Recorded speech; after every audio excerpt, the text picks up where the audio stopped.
আল্লাহ বলেন, আমি আল্লাহ তোমাদেরকে নির্বাচিত করেছি। শব্দের দিকে খেয়াল করেন, হুয়া জেতাবাকুম। এ জেতেবা মানে নির্বাচিত করা। এ জেতেবা মানে কি? এতদিন যারা ছিল এরা কি নির্বাচিত? কোরআনের এই আয়াত অনুযায়ী এরা অবৈধ। আল্লাহ বলেন আমি নির্বাচিত করি, মানে নির্বাচিত করা, নির্বাচনের মাধ্যমে পদ্ধতি আল্লাহ।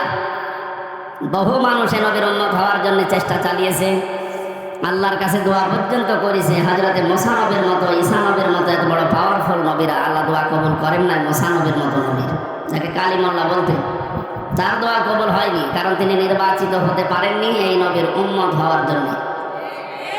আল্লাহ আমাদেরকে শোনালেন, হুয়া জিতাবাকুম, তিনি তোমাদেরকে নির্বাচিত করেছেন। কি করলেন এটা করে?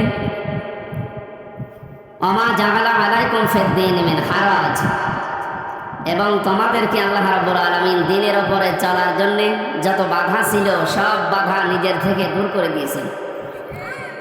এই দেশে দিন মানা, দিনের কথা শোনা বলা কত কঠিন ছিল বলেন তো। এই বাধাগুলো শুধুমাত্র ছাত্র আন্দোলন করার মাধ্যমে দূর হয়েছে তা না। আল্লাহ নিজে আমার মনে হয় আবাবিল ফেরেশতার মতো, পাখির মতো এই ছাত্রদেরকে ব্যবহার করিয়ে এই যে বিশাল বোঝা, বিশাল জগদ্দল পাথর আল্লাহ নিজে ছড়িয়ে দিয়েছে। কারণ এখানে ফাইল কর্তা সরাসরি আল্লাহ, তিনিই তোমাদেরকে নির্বাচিত করেছেন তার দ্বীনের জন্য। এই 18.5 কোটি 19 কোটি মানুষ এখন আমরা এই দেশে বাস করি, সবাই কি তার দ্বীনের জন্য, ইসলামের জন্য নির্বাচিত হয়েছে? না, সবাইকে আল্লাহ এখনো পর্যন্ত কবুল করেনি। যাদেরকে করেছেন সৌভাগ্য তাদের, বাকি যাদের করে না আল্লাহ যেন খুব তাড়াতাড়ি দ্বীনের ভেতরে তাদেরকে পরিপূর্ণ প্রবেশ করান। কারণ আমরা তো মানে চেপে রেখে কথা বলতে পারি না। কয়েকদিন আগে একটা বক্তব্য দিয়েছিলাম যে কাফেরকে কাফের বলা লাগবে। কেউ যদি কাফেরকে কাফের মনে না করে তাহলে সেও কাফের। আল্লাহ যদি কাফের বলে কাউকে, তার আয়াত অস্বীকার করা নেই, তার অস্তিত্ব অস্বীকার করার কারণে এই ওয়াজ যদি আমার মুখ দিয়ে বের হয়, এ দোষ কি আমার না আল্লাহ? আমার। আমি তো অ্যাডভার্টাইজ করলাম, কথা তো দিয়েছেন কে বলেন তো? অথচ অনেক শয়তান এই কথাটা নিয়ে পেছনে লেগেছে। বিশ্বে এখন কাফের বেশি, আর উনি কাফেরদের বিরুদ্ধে কথা বললো। তাহলে আপনি আল্লাহকে জিজ্ঞাসা করেন তো, ঈমান নষ্ট হয়ে যাওয়ার, ভেঙে যাওয়ার যে কারণগুলো আছে 10টা, তার ভেতরে 9 নাম্বার কারণ এইটা। কেউ যদি কোনো অমুসলিমকে অমুসলিম মনে না করে, মনে করে এও আমাদের মতো, তাহলে আপনার ঈমান থাকবে না। এটাকে আমি বানালাম। অজু করেছেন, অজু ভেঙে গেছে। কয় কারণে অজু ভাঙে বলেন তো? 7 কারণে। কয় কারণে? একটা কারণ আপনার ভেতর থেকে এসেছে, এই যে রক্ত গড়িয়েছিল, এই জায়গায় জমা ছিল, গড়িয়ে পড়ে গেছে। যতক্ষণ জমা থাকে অজু ভাঙে না, যদি গড়িয়ে পড়ে যায় অজু ভেঙে যায়। এটা জানেন তো?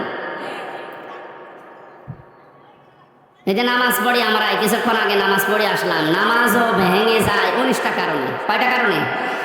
এর যে কোনো একটা কারণ যদি আপনার ভেতরে পাওয়া যায়, আপনার ওই নামাজ আর নামাজ থাকবে না, নষ্ট হয়ে যাবে। এইগুলো যেমন সহজে বোঝেন, ঈমানও যে ভেঙে যায়, নষ্ট হয়ে যায়, এটা বোঝেন না কেন? আল্লাহর কোনো বিধানকে কেউ যদি অস্বীকার করে তার তো ঈমান ভেঙে যাবে। কেউ যদি অপছন্দ করে, যালিকা বিআন্নাহুম কারিহু মা আনজালাল্লাহু ফাআহবাতা আমালাহুম। সূরা মুহাম্মাদের 9 নম্বর আয়াত। আল্লাহ বলেন, আমি যেগুলো কোরআনে নাযিল করেছি এগুলো অস্বীকার করে না। কেউ যদি শুধু মন খারাপ করে, এত পারা যায়, সঙ্গে সঙ্গে ঈমান নষ্ট হয়ে যাবে। আর ওর যা ভালো কাজ ছিল পেছনে, দান সাদকা নামাজ রোজা যাই করেছিল, ওগুলো সব আল্লাহ নষ্ট করে দেবে।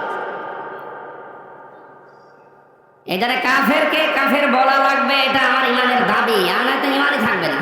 এই কথা বলতে গেলে যদি এখন রাম বা আমার এই সালেমদের দোসররা উল্টা করে ওই কাফেরদেরকে বোঝা যে এই দেখো এ তোমাদের দেখতে পারে না, এর নামে মামলা দাও, এটা কথা হলো? মামলার আসামি তো 1 নাম্বার হওয়া দরকার আল্লাহ। ওই ফতোয়া দিয়েছে তো আল্লাহ, আর ওটা অ্যাডভার্টাইজ করেছে প্রথমে নবীজি, তাহলে 2 নম্বর আসামি। ওনাদের কোনো আসামির তালিকায় নেই, যত নাম সব আমাদের। আমরা চেপে রেখে আমরা আপনার মতো জালেম হব? এই জন্যই তো চেপে রাখা যায় না। যে পয়েন্ট আকার যে কথাগুলো বললাম, আপনি একটা কথা খণ্ডন করেন তো। আল্লাহ বলেন, আমি নির্বাচিত করে নির্বাচনের মাধ্যমে লক্ষ কোটি কোটি উম্মতের ভেতরে তোমাদেরকে আমি আল্লাহ নির্বাচিত করেছি। এই শব্দের ব্যাখ্যা যদি মনে হয় যে না, নির্বাচন নির্বাচিত এই শব্দগুলো বাংলায় মনে আছে কোরআনে,